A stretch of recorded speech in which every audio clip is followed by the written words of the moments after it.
आज बात करते हैं आमला की एकादशी की और इससे जुड़ी एक बहुत ही कमाल की कहानी के बारे में। एक ऐसी कहानी जो हमें सोचने पर मजबूर कर देती है।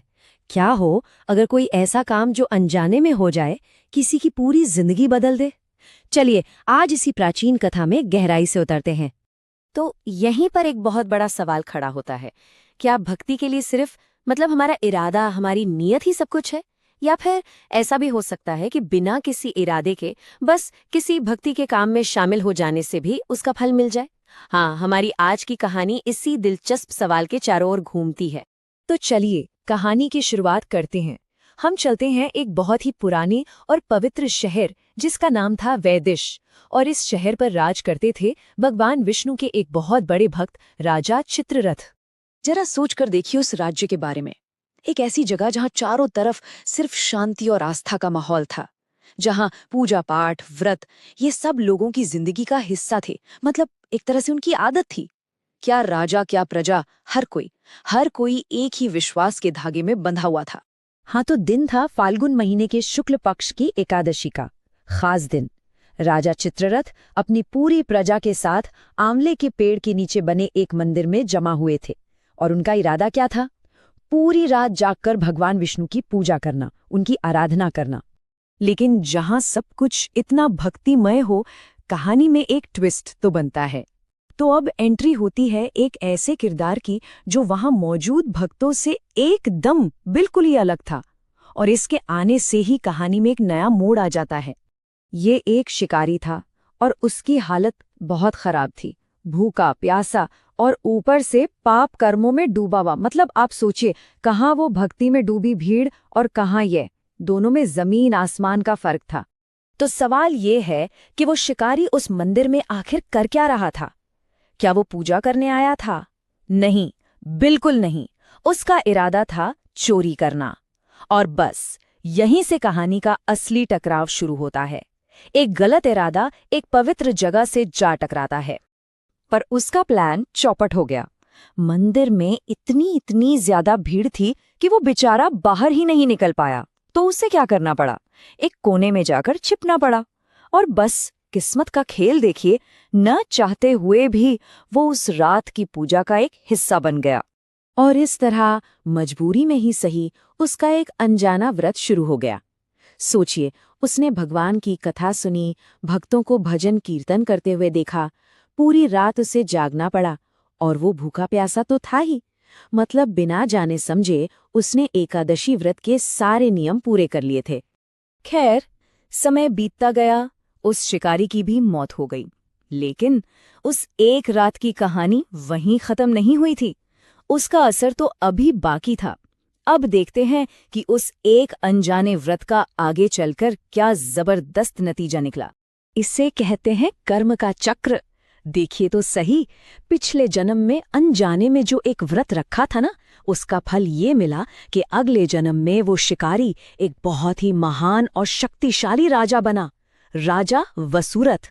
लेकिन कहानी यहां भी नहीं रुकी। राजा बनने के बाद भी उनकी जिंदगी में एक बहुत मुश्किल घड़ी आई।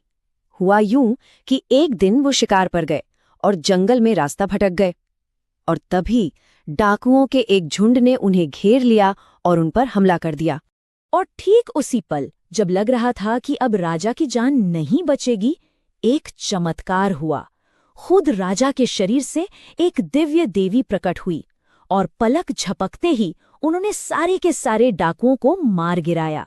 जब राजा को होश आया तो उन्हें आसमान से एक आवाज सुनाई दी, एक आकाशवाणी हुई, और उस आवाज ने इस पूरे चमत्कार का राज खोल दिया। ये जो दैवीय शक्ति ने उनकी रक्षा की थी, वो और कुछ नहीं बल्कि उसी आमलकी एकादशी व्रत का फल था, जो उन्होंने अपने पिछले जन्म में एक शिकारी के रूप में अनजाने में रखा था। तो इतनी जबरदस्त कहानी सुनने के बाद सवाल उठता है कि इसका असली मतलब क्या है, इसका संदेश क्या है। ये कहानी हमें भगवान की कृपा के बारे में आखिर क्या सिखाती है? इस कहानी का सार यही है कि भगवान की करुणा, उनकी कृपा इतनी बड़ी है जिसकी कोई सीमा ही नहीं है। कहानी हमें यही सिखाती है कि अगर कोई बिना जाने समझे भी भक्ति का कोई काम कर लेता है, तो भगवान उसके भी सारे संकट हर लेते हैं, उसकी रक्षा करते हैं। तो इस कहानी से हमें कुछ बहुत ही जरूरी बातें सीखने को मिलती हैं। पहली कि भक्ति में, चाहे वो अनजाने में ही क्यों ना हो, बहुत शक्ति होती है। दूसरी, कर्म का नियम हमेशा काम करता है, कभी कभी ऐसे नतीजे देता है जिसके बारे में हम सोच भी नहीं सकते। और सबसे बड़ी बात, ये हमें भरोसा दिलाती है कि मुश्किल समय में दैवीय कृपा हमारी रक्षा जरूर करती है। और जानते हैं, ये कहानी सिर्फ पुरानी कथाओं में ही नहीं है, इसका आज भी एक कनेक्शन है। आज भी आमलकी एकादशी का दिन ब्रज में फूलों की होली की शुरुआत का दिन माना जाता है। इस दिन भक्त राधा कृष्ण के साथ फूलों और रंगों से होली खेलकर होली उत्सव की शुरुआत करते हैं। तो आखिर में ये कहानी हमारे सामने एक बहुत गहरा सवाल छोड़कर जाती है कि आस्था और भक्ति का असली मतलब क्या है। क्या ये सिर्फ हमारे सोचे समझे काम है, हमारे इरादे हैं, या फिर इनका कनेक्शन किसी ऐसी गहरी शक्ति से है जिसे हम पूरी तरह समझ भी नहीं पाते। ये एक ऐसा सवाल है जो हमें अपने विश्वास के बारे में दोबारा सोचने पर मजबूर कर देता है।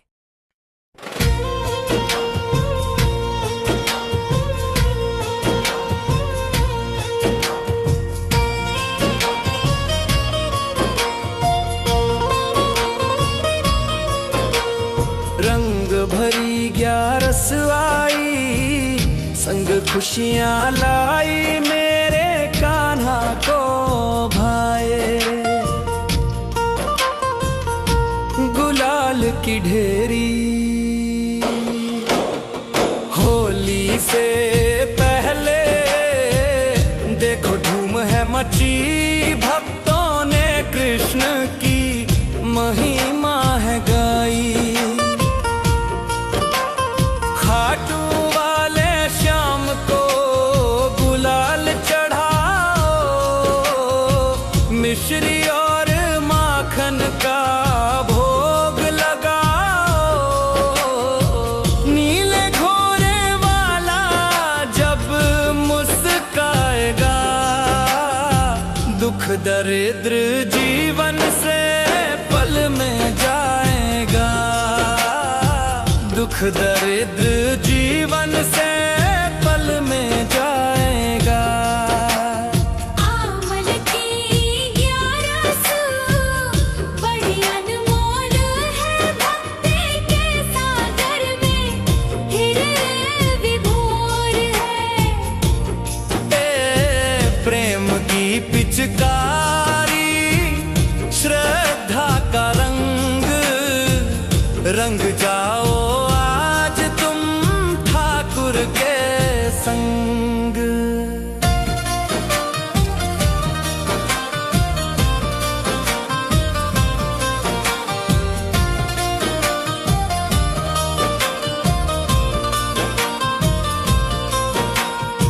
हाथ जोड़ विनती सुन लो मुरारी, चरणों में बीत जाए उम्र ये सारी।